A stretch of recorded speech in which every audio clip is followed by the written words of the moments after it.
español europeo, castellano y español latinoamericano. ¿Te has preguntado alguna vez por qué el español en Latinoamérica es tan variado según el país a donde vayas? O tal vez, ¿cuáles son las diferencias más marcadas entre el español europeo y latino? Hola, soy Jack. En este podcast voy a hablar un poco de la historia de la lengua española en Latinoamérica y en una segunda parte hablaré acerca de algunas diferencias marcadas entre el castellano o español de España y español latinoamericano o latino. Para que te beneficies más de este podcast, te recomiendo que lo escuches varias veces. Por ejemplo, una vez sin el texto o transcripción y después con él. Esto te ayudará a trabajar tus habilidades de escucha y vocabulario. También visita mi página quecosas.org. Se escribe quecosas.org.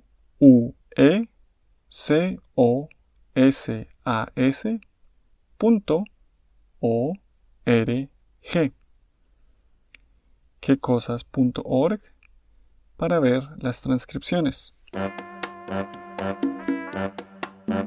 Este es el podcast número 1.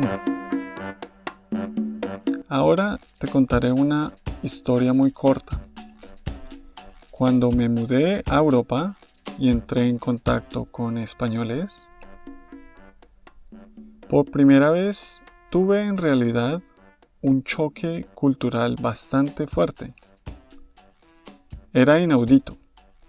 Inaudito es algo sorprendente, algo que no puedes creer. Era inaudito darme cuenta que no podíamos entendernos de una forma fácil o fácilmente, a pesar de hablar el mismo idioma. Así, empecé un lento aprendizaje de vocabulario castellano del País Vasco, Galicia, Madrid y el sur de España. Algo curioso que me sucedió fue que en este aprendizaje siempre me fue más fácil entender a las personas de Madrid y del sur.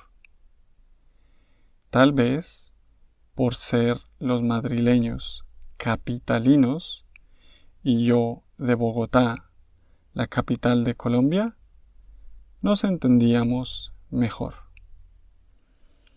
Madrileño es una persona que viene de Madrid, en España, y capitalino es una persona que vive en la capital de su país. Después de esto, conocí muchas personas de Andalucía, andaluces, y de las Islas Canarias, canarios, y noté un patrón emergente. ¿Te ha sucedido esto alguna vez? ¿Qué tan diferentes son los acentos en tu país? Déjame un comentario o envíame un correo electrónico a la página quecosas.org. Espero disfrutes este podcast y bueno, empecemos. Según un estudio de John Lipsky, hay 3 factores que influenciaron el establecimiento de la diversificación de la lengua española en las Américas. El primer factor es la influencia por más de 400 años de diferentes personas que provenían, es decir, tenían su origen en esta región, que provenían de variadas partes de España insular y peninsular. El segundo factor es el contacto con una gran variedad de lenguas aborígenes locales, las cuales se hablaban en las colonias, así como el contacto con lenguas africanas traídas por los cientos de miles de esclavos provenientes de África, y también el contacto con lenguajes como el italiano, el inglés y el chino, a través del comercio que sucedió en esta época. Por último, el tercer factor fue la influencia de los nuevos centros urbanos en el Nuevo Mundo. El Nuevo Mundo es un término que se usaba para denominar todo el territorio de América.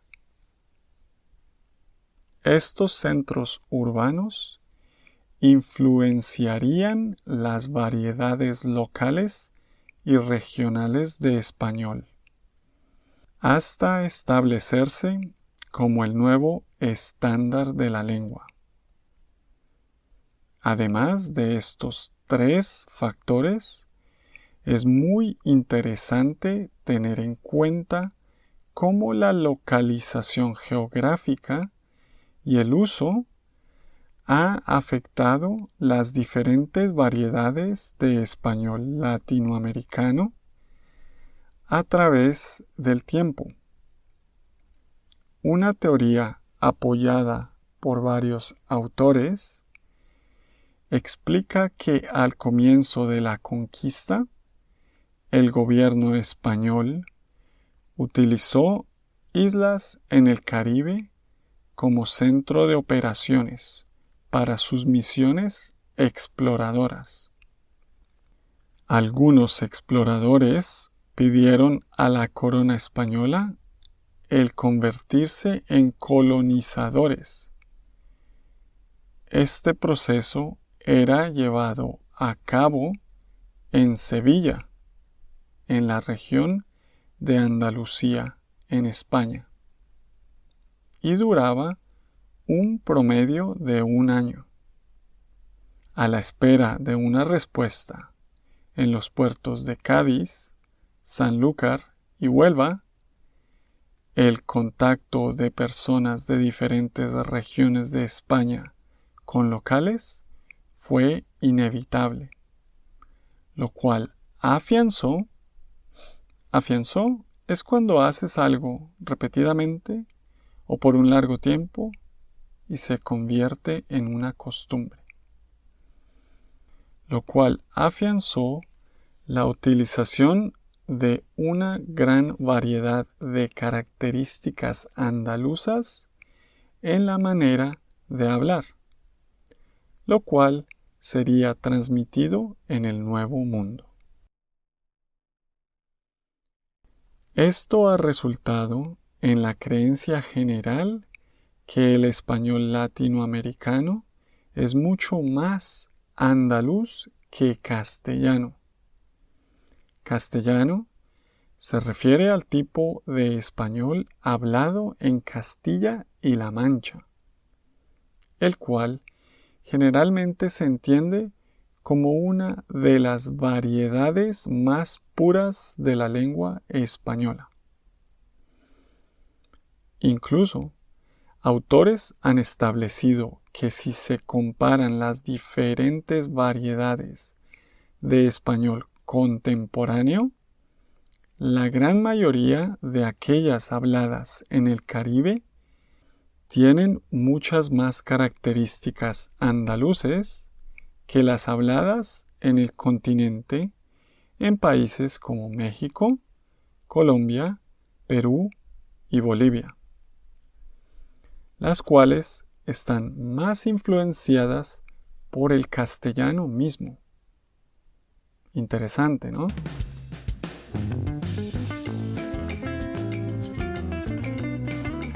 Vale la pena anotar que el proceso de la diversificación del castellano tomó varios siglos. Esto no fue algo que sucedió de la noche a la mañana. Según Lipski, se entiende que esto pudo haberse dado desde finales del siglo XVI hasta principios del siglo XX. Es muy interesante analizar que la influencia y afianzamiento del español latinoamericano están conectados directamente con el crecimiento de las ciudades o centros urbanos. Hasta aproximadamente la mitad del siglo XVIII, el castellano tenía una influencia mucho más marcada en el español emergente. A medida que los centros urbanos crecían, sus propias características de la lengua crearon una resistencia natural en contra de la influencia europea. Entendiendo un poco el origen de las variedades del español hablado en Latinoamérica y teniendo en cuenta las diferencias geográficas, esto nos ayudará definitivamente a comprender en mejor medida las variables del español en Centroamérica y Suramérica. Espero que este podcast te haya ayudado a entender algo acerca de por qué el español latinoamericano es diferente al castellano. Te invito a que escuches mi próximo podcast, en el cual voy a hablar de algunas diferencias específicas entre el español europeo y el español latinoamericano, con algunos ejemplos. Recuerda que si quieres el texto escrito de este podcast, tienes que ir a quecosas.org. Esto es quecosas.org y descargarlo gratis. Suscríbete a mi canal y déjame un comentario acerca de qué cosas y temas te gustaría escuchar en este podcast. Hasta la próxima.